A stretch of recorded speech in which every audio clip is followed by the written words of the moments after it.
साथ संगत जी, प्यार से कहना धन निरंकार जी। स्वागत है आप सभी का हमारे YouTube चैनल सोना इंस्पायर विचार पर। इस वीडियो की शुरुआत करने से पहले दास आपसे हाथ जोड़कर एक भावपूर्ण निवेदन करना चाहता है। हमारा उद्देश्य आपके जीवन में सकारात्मक शांति और प्रेरणा का संचार करना है। हर रोज हम आपके लिए एक नई प्रेरणादायक वीडियो लाते हैं। इन वीडियो के माध्यम से हम आपके जीवन में आत्मविश्वास, शांति और प्रेम का संदेश पहुंचाना चाहते हैं। आपसे निवेदन है, कृपया हमारे चैनल को सब्सक्राइब करें और नोटिफिकेशन को ऑन करना न भूलें, जिससे कि आप किसी भी अनमोल साखी, सत्संग या संदेश से वंचित न रहे। आज की हमारी कहानी का विषय है सत्य की खोज। बहुत समय पहले एक छोटे से गांव में अर्जुन नाम का युवक रहता था। वह बहुत जिज्ञासु था और सदा इस प्रश्न में उलझा रहता था कि जीवन का वास्तविक उद्देश्य क्या है। गांव के बड़े बुजुर्गों ने उसे समझाने की कोशिश की, परंतु उसे किसी उत्तर से संतोष नहीं हुआ। एक दिन उसने निश्चय किया कि वह अपने प्रश्नों के उत्तर ढूंढने के लिए यात्रा पर निकलेगा।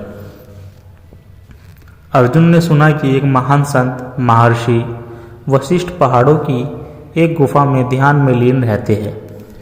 वे अद्भुत ज्ञान के स्रोत थे और जो भी उनके पास जाता उसे जीवन का सही मार्ग मिल जाता था। अर्जुन ने कठिनाइयों का सामना करते हुए कई दिनों की यात्रा की और अंत में गुरु वशिष्ठ के आश्रम पहुंचा। गुरु वशिष्ठ ने अर्जुन का स्वागत किया और पूछा, वत्स, तुम यहाँ क्यों आए हो? अर्जुन ने उत्तर दिया, गुरुदेव, मैं जीवन का उद्देश्य समझना चाहता हूँ, कृपया मुझे ज्ञान दे। महर्षि वशिष्ठ मुस्कुराए और बोले, अगर तुम सच में सत्य की खोज करना चाहते हो तो पहले अपने अहंकार को छोड़ो और धैर्य रखो। सत्य को समझने के लिए आत्म अनुभव आवश्यक है। गुरु वशिष्ठ ने अर्जुन को आश्रम में सेवा करने के लिए कहा। अर्जुन ने कई महीनों तक सेवा की। वह आश्रम की सफाई करता, आगंतुकों को भोजन कराता और जंगल से लकड़ियाँ लाता। धीरे धीरे उसका मन शांत होने लगा और अहंकार कम होने लगा। एक दिन अर्जुन ने गुरु से पूछा, गुरुदेव, क्या अब मैं ज्ञान प्राप्त कर सकता हूँ? गुरु ने मुस्कुराकर कहा, अभी भी पहले तुम एक और परीक्षा देनी होगी। गुरु वशिष्ठ ने अर्जुन को एक थैली दी और कहा, इसमें कुछ बीज है। इन्हें दूर एक बंजर भूमि में बो दो और तब तक देखभाल करो जब तक यह वृक्ष न बन जाए। अर्जुन ने आदेश का पालन किया। पहले तो उसे यह कार्य व्यर्थ लगा, लेकिन समय के साथ उसने महसूस किया कि जैसे जैसे वह पौधों की देखभाल कर रहा था, वैसे वैसे उसका मन भी शांत और स्थिर हो रहा था। कई वर्ष बीत गए और वहाँ एक सुंदर हरा भरा बाग बन गया। अर्जुन को एहसास हुआ कि जैसे इन पौधों को विकसित होने में समय लगा, वैसे ही आत्मिक ज्ञान भी धैर्य और समय से प्राप्त होता है।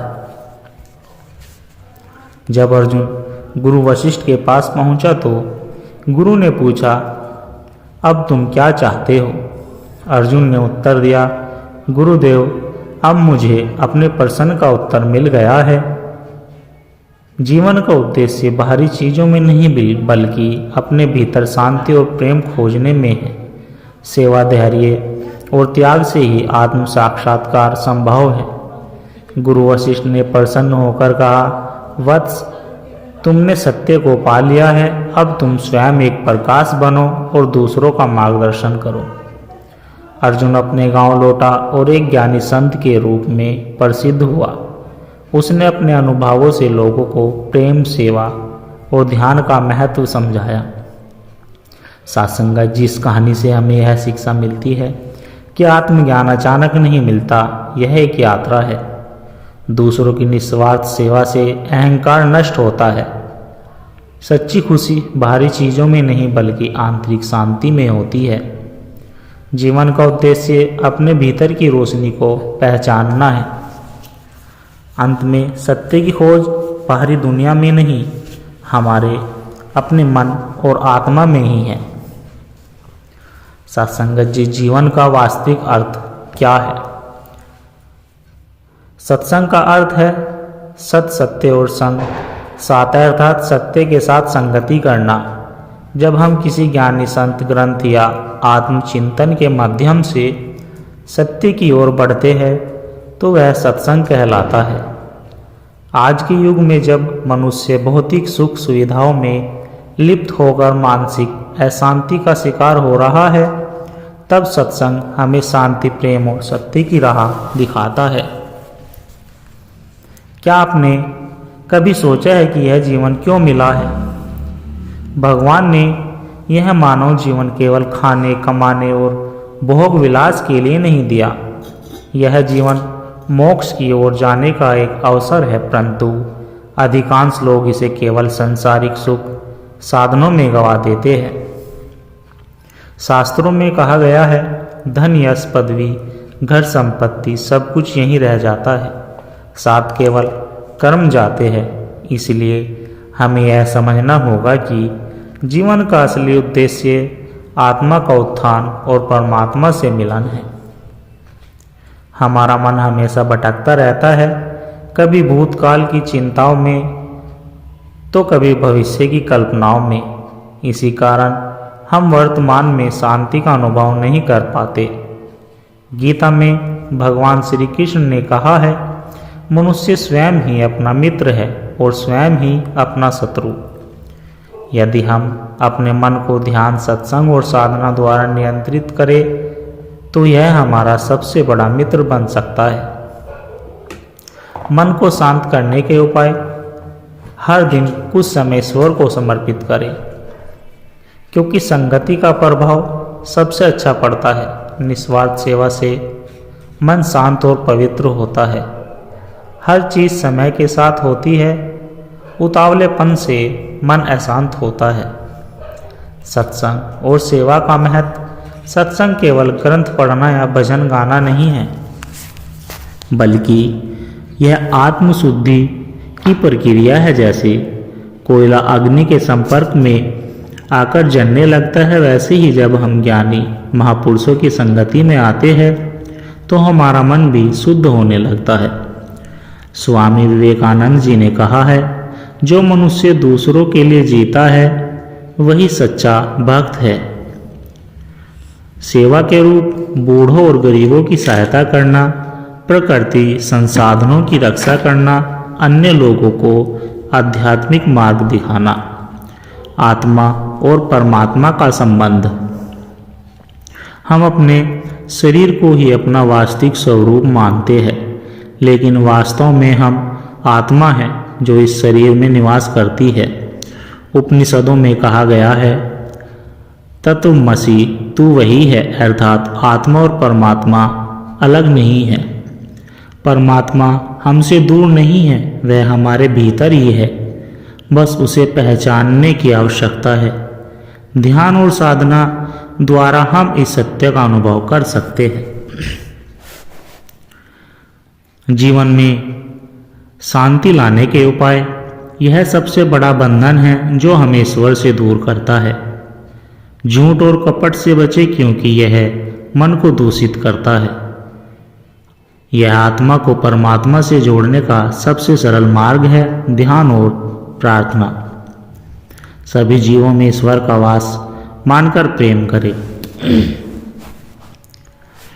सत्संग जीवन की दिशा बदल सकता है। यह हमें सत्य, प्रेम, शांति और आनंद की ओर ले जाता है। भौतिक वस्तुएं क्षणिक है, परंतु आध्यात्मिक ज्ञान सदा हमारे साथ रहता है। इसलिए जीवन को व्यर्थ न गंवाकर सत्य के मार्ग पर चले, सत्संग करे, ध्यान करे और सेवा भाव अपनाए। यही सच्चा आध्यात्मिक जीवन है। जो इस सत्य को समझ लेता है वही जीवन के वास्तविक उद्देश्य को पा लेता है। आत्मज्ञान की राह। बहुत समय पहले की बात है। भारत के एक घने वन में एक छोटे से गांव में धीरज नाम का एक युवक रहता था। वह बहुत बुद्धिमान, परिश्रमी और जिज्ञासु था, लेकिन उसकी आत्मा हमेशा किसी गहरे सत्य की तलाश में भटकती रहती थी। उसे बचपन से ही यह प्रश्न परेशान करता रहता था कि जीवन का वास्तविक उद्देश्य क्या है। गांव के बड़े बुजुर्गों से लेकर ज्ञानी पंडितों तक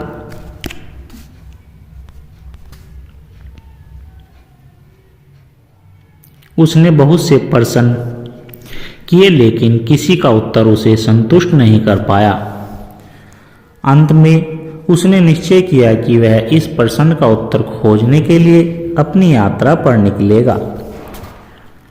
धीरज ने सुना था कि हिमालय की गुफाओं में एक महान ऋषि वासुदेव रहते हैं, जिनका ज्ञान अपार था। लोग कहते थे कि वे सत्य और मोक्ष के रहस्यों को जानते थे। धीरज ने कठिनाइयों से भरी यात्रा की और महीनों के प्रयास के बाद ऋषि वासुदेव के आश्रम पहुंचा। जब वह वहां पहुंचा तो उसने देखा कि ऋषि एक शांत मुद्रा में ध्यान में लीन थे।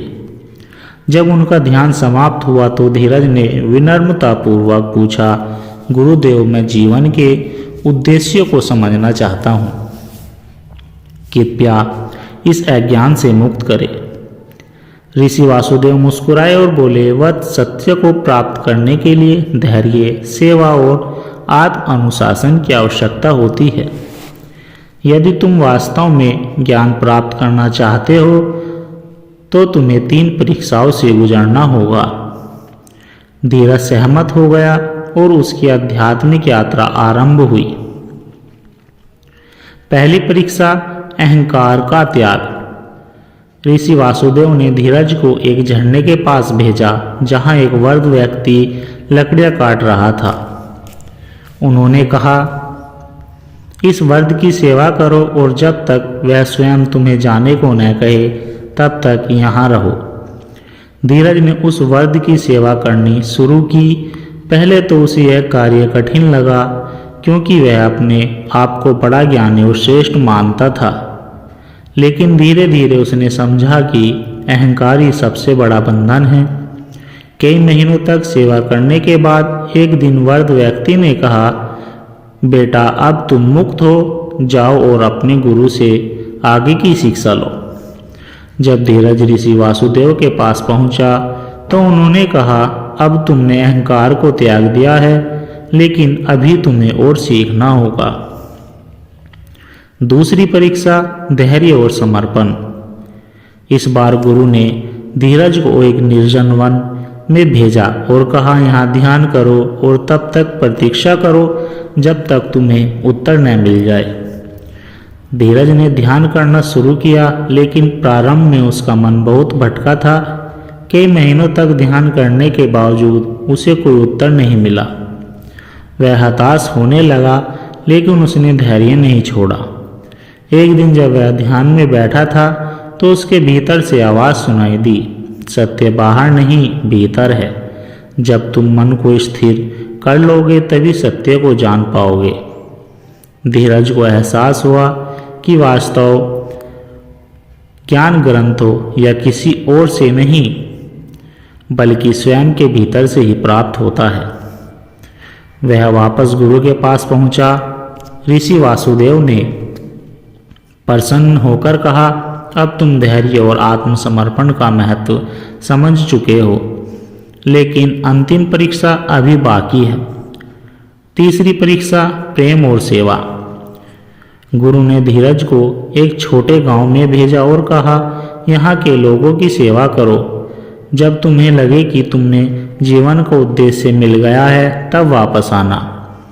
धीरज गांव में पहुंचा और वहाँ के गरीब और पीड़ित लोगों की सहायता करने लगा। उसने बीमारों की सेवा की, भूखों को भोजन कराया, बच्चों को शिक्षा दी। धीरे धीरे उसे यह अनुभव होने लगा कि सच्चा सुख केवल स्वयं के लिए जीने में नहीं बल्कि दूसरों की सेवा करने में है। कई वर्षों बाद जब उसने महसूस किया कि प्रेम और सेवा ही जीवन का वास्तविक उद्देश्य है, तब वह पुनः अपने गुरुदेव के पास लौटा। ज्ञान की प्राप्ति। जब धीरज ने गुरु वासुदेव को अपने अनुभव बताए तो गुरु ने कहा, अब तुम तैयार हो। तुमने अहंकार त्यागा, धैर्य सीखा और सेवा का महत्व समझा। यही आत्मज्ञान का मार्ग है। गुरु ने आगे कहा, सत्य कोई जटिल रहस्य नहीं है, यह बस इतना है, अहंकार को त्यागो, धैर्य रखो, प्रेम करो और सेवा करो। यही जीवन का वास्तविक उद्देश्य है। धीरा जब पूरी तरह से बदल चुका था, उसने अपना पूरा जीवन मानवता की सेवा और आत्मज्ञान के प्रसार में समर्पित कर दिया। सत्संगत जी, इस कहानी से हमें यह शिक्षा मिलती है। नंबर 1, अहंकार का त्याग। ज्ञान उन्हीं को प्राप्त होता है जो विनम्र होते हैं। नंबर 2, धैर्य और संपर्क। सच्चा उत्तर हमारे भीतर ही है, हमें बस उसे पहचानना है। नंबर 3, सेवा और प्रेम। सच्चा आनंद केवल दूसरों की सेवा से ही मिलता है। नंबर 4, जीवन का उद्देश्य आत्मज्ञान और परोपकार की इस जीवन का सबसे बड़ा सत्य है। जो अपने भीतर सत्य को खोज लेता है वही वास्तव में मुक्त हो जाता है। सत्संगत जी, आप संतों को दास के द्वारा कहे गए विचार यदि अच्छे लगे हो तो वीडियो को लाइक ज़रूर कर दे और हमारे चैनल को सब्सक्राइब कर दे और दास को आशीर्वाद दे कि हर रोज़ आप जी के चरणों में ऐसे ही प्रेरणादायक कहानी विचार लेकर आता रहे। सत्संगत जी, प्यार से कहना, धन निरंकार जी।